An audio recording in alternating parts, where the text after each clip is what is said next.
এরকমের নির্বাচন আমরা 53 বছর ধরে দেখেছি। 70 সালে এর চেয়ে আলাদা একটা নির্বাচন হয়েছিল। 7ই মার্চের বক্তৃতায় শেখ মুজিবুর রহমান বলছেন যে কি অন্যায় করেছিলাম, তার মানে ওই নির্বাচনের একটা টার্গেট ছিল।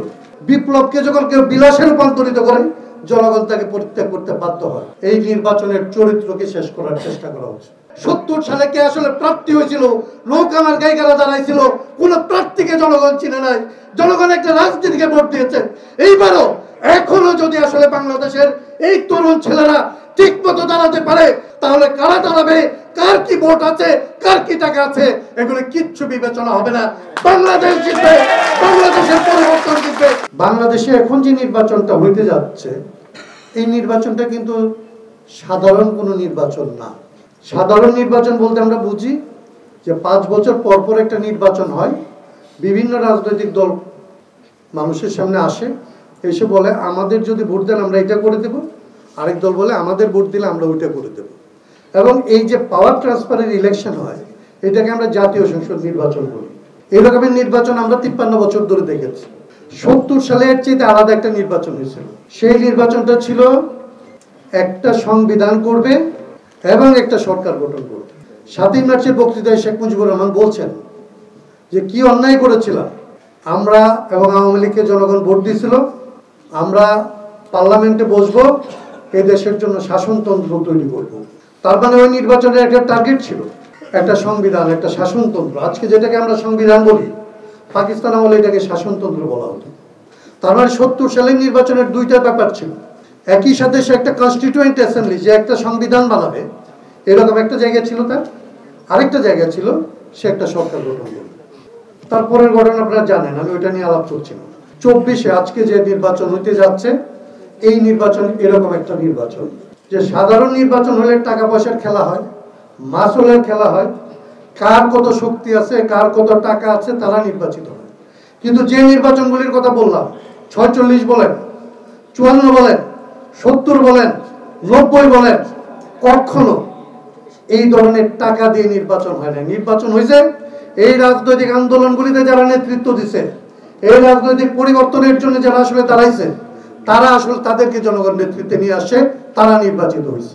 বাংলাদেশের এবারের নির্বাচন একটা ব্যতিক্রম অবস্থা দাঁড়াইছে। প্রথম দিকে কে যেন কথাটা তুলছিল যে বিপ্লব আর বিলাসের মধ্যে যে পার্থক্য থাকে, এইটাকে আসলে স্পষ্ট করা না গেলে বিপ্লবকে যখন কেউ বিলাসে রূপান্তরিত করে জনগণ তাকে পরিত্যাগ করতে বাধ্য হয়।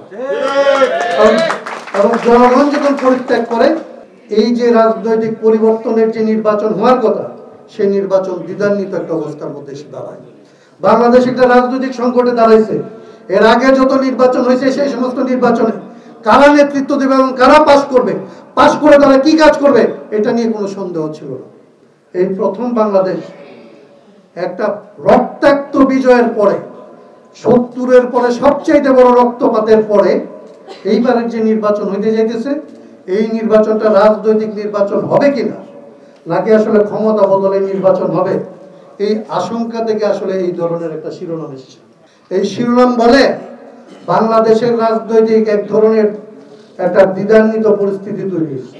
যারা আসলে বিজয় ব্যাহত করার কাজ করে, যারা বিজয় ব্যাহত করার জন্য পরিকল্পিতভাবে নামে, তারা এই সমস্ত আন্দোলনের উপরে দুইটা জিনিস করে। আপনি দেখবেন 71 থেকে আজকে পর্যন্ত দেখবেন আন্দোলনে কি করে, আন্দোলনের নেতা বানায়, সেই নেতাকে পরে একক নেতা বানায়, এবং একক নেতাকে চেষ্টা করে হয় প্রলুব্ধ করে, প্ররোচিত করে, তার চরিত্র হনন করে, তাকে ক্ষমতাশালী করে, তাকে লোভী করে, না পারলে তাকে অ্যাসাসিনেট করে, তাকে শেষ করে দেয়।